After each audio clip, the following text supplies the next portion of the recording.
Hello everyone! For today's video, gagawa tayo ng table centerpiece for Thanksgiving dinner ng aking boss.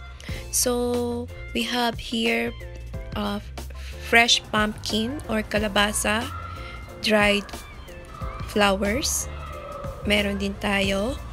And mga artificial flowers na gagamitin para sa ating centerpiece. Table centerpiece. Ayan nga, may mga orange, color orange, tapos may mga beige. Ayan.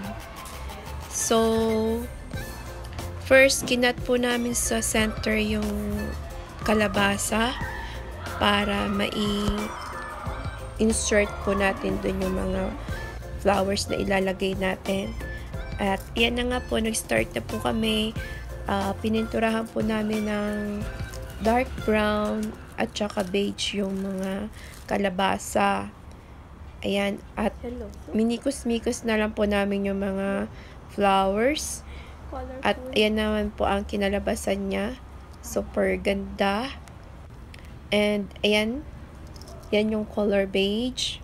Nakagawa po pala kami dito ng 6 na piraso na pang centerpiece. Kasama ko po dito yung art teacher na si Miss Sarah sa pag-aayos. Bale, ina-assist ko siya at siya talaga po ang may idea sa pagbuo ng centerpiece na to.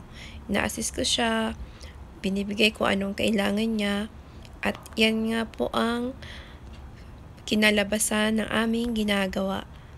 Ayan.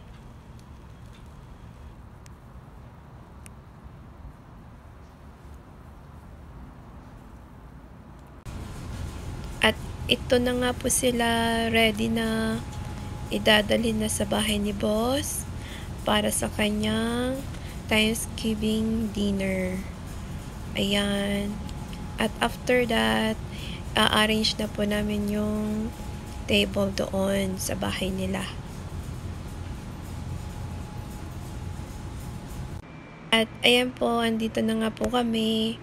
Naglagay po kami ng mga ibang green na dahon.